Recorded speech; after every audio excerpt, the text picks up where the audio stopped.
Lockdown के चलते अलग अलग राज्यों में फंसे प्रवासी मजदूरों, पर्यटकों, स्टूडेंट्स और तीर्थयात्रियों को उनके गृह राज्य पहुंचाने के लिए स्पेशल ट्रेनों का संचालन तो शुरू हो गया, लेकिन इसने रेलवे के लिए एक मुसीबत खड़ी कर दी है।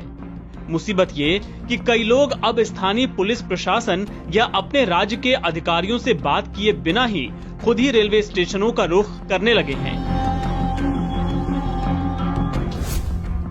कई लोग कंफ्यूज हैं कि इन ट्रेनों में किसे सफर की इजाजत है और किसे नहीं। साथ ही अगर कोई इन ट्रेनों से अपने घर जाना चाहे तो उसे क्या करना होगा।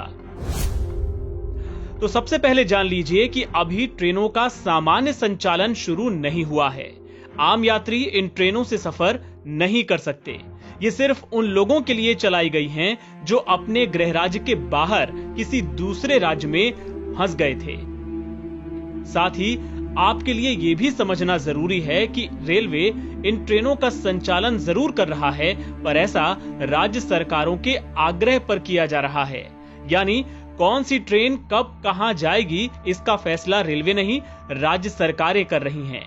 राज्य सरकारों की ओर से जैसा निर्देश आएगा, रेलवे उसी हिसाब से उनके लिए ट्रेनों की व्यवस्था करेगा।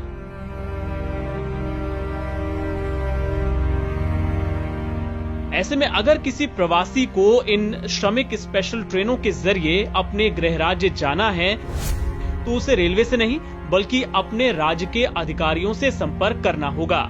रेलवे के एक अधिकारी ने बताया कि दिल्ली एनसीआर में रहने वाले प्रवासी रेलवे स्टेशन आने के पहले अपने राज्य के रेजिडेंट कमिश्नर से बात करें।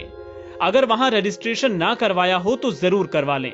जो लोग अपने राज्य के अधिकारियों से संपर्क नहीं कर पा रहे हों, वे स्थानीय पुलिस और प्रशासन से संपर्क करके उनसे जानकारी ले सकते हैं। जैसे मुंबई में आज ही पुलिस ने प्रवासी मजदूरों के बीच रजिस्ट्रेशन फॉर्म्स बांटे। माना जा रहा है कि अन्य राज्य सरकारें भी इसी तर्ज पर व्यवस्था करेंगी। इस बीच बिहार सरकार ने अपने राज्य के प्रवासियों के लिए नोडल अधिकारियों की एक लिस्ट जारी की है। इस सूची में उनके टेलीफोन नंबर्स भी उपलब्ध कराए गए हैं। इसमें अलग अलग राज्यों के लिए अलग नोडल अधिकारी नियुक्त किए गए हैं। अपने राज्य के हिसाब से प्रवासी इन अधिकारियों से संपर्क कर सकते हैं। आप वीडियो को पॉज करके इनका नंबर नोट कर लीजिएगा। पूरी लिस्ट हम यहां पर दे रहे हैं।